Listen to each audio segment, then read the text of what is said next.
Hello. അപ്പോൾ നമുക്കിന്നൊരു ഉച്ചയൂണ് കാണാം. അതിലേക്ക് കഴുകി വെച്ച ബീഫിലേക്ക് കുറച്ച് മുളക് പൊടി, മല്ലിപ്പൊടി, പിന്നെ കുരുമുളക് പൊടി, കുറച്ച് മഞ്ഞൾപ്പൊടി, പിന്നെ ഈ ഉരുണ്ട് വീണത് ജിഞ്ചർ ഗാർലിക് പേസ്റ്റാണ് കേട്ടോ. അതിലേക്ക് കുറച്ച് ഉപ്പും കൂടി ചേർത്തിട്ട് നന്നായിട്ട് മിക്സ് ചെയ്യാം. നന്നായിട്ട് മിക്സ് ചെയ്ത് ഇത് അടുപ്പത്ത് വെക്കാം. എന്നിട്ട് ഇത് പയർ വേവിച്ചതാണ്, നമുക്കൊരു പയർ കറിയും കൂടെ ഉണ്ടാക്കാം.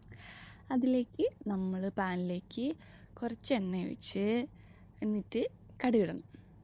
കടുക് വീഴും, കടുക് തപ്പുമായിരുന്നു കേട്ടോ ഞാൻ എവിടെയാണെന്ന്.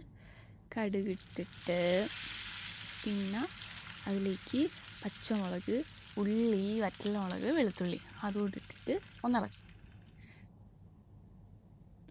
ഇതൊന്ന് കളറ് മാറിയൊക്കെ വരുമ്പോഴത്തേക്കും കുറച്ച് മുളക് പൊടി ഇട്ടിട്ട് അതുകൂടെ നന്നായിട്ട് ഈ മുളകിൻ്റെ പച്ചമണമൊക്കെ ഒന്ന് മാറുന്നത് വരെ നമ്മളൊന്ന് ഇളക്കണം.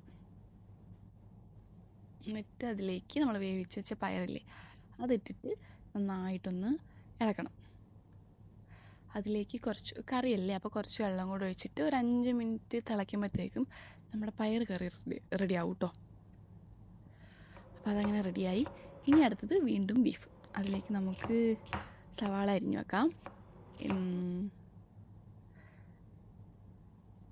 പിന്നെ ആ സവാള വഴറ്റാൻ വേണ്ടിയിട്ട് പാനിൽ എണ്ണ ഒഴിച്ചിട്ട് കുറച്ച് കടുക്, പിന്നെ നമ്മൾ അരിഞ്ഞു വെച്ച സവാള ഇടണം. പിന്നെ കറിവേപ്പില നന്നായിട്ട് ഇടേണ്ടതാണ്, പക്ഷേ എൻ്റെ കയ്യിൽ ലാസ്റ്റ് ഈ 5-6 കറിവേപ്പില ഉണ്ടായിരുന്നുള്ളൂ. അതുകൂടെ ഇടുക.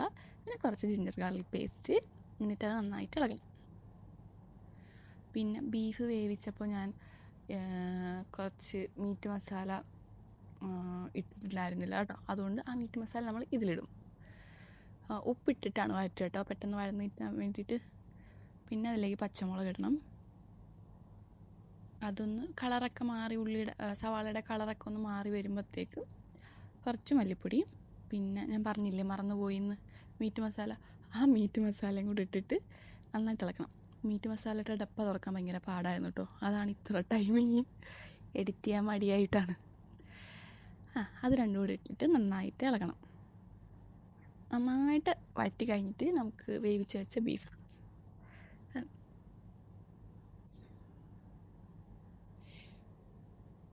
കുറച്ച് വെള്ളം കൂടി ഒഴിക്കണം കേട്ടോ. നമുക്ക് ചെറിയൊരു കറിയല്ല, ഗ്രേവി വേണ്ട, എന്നാലും ഒരിച്ചിരി വെള്ളത്തിൻ്റെ മയം വേണമല്ലോ. അതുകൊണ്ട് ഇങ്ങനെ ഇരിക്കും. അത് ഒരു 5 മിനിറ്റ് വേവിച്ച് കഴിയുമ്പോഴത്തേക്കും ഇനി നമുക്ക് പ്ലേറ്റിലോട്ട് ഇതെല്ലാം വിളമ്പാം.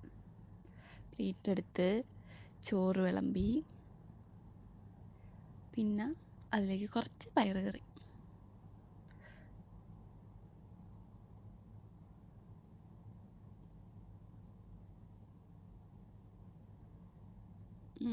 ഇനി നമുക്ക് കുറച്ച് ബീഫ് കൂടെ വെക്കാം സൈഡിൽ, ഒരു ആഡംബരം ആയിക്കോട്ടെ. ബീഫ് വെച്ചതിന് ശേഷം പിന്നെ ഞാൻ പപ്പടം വറുത്തായിരുന്നു കേട്ടോ. അതിന് നിങ്ങളെ കാണിക്കേണ്ടെന്ന് ഓർത്ത് കാണിക്കാഞ്ഞതാണ്.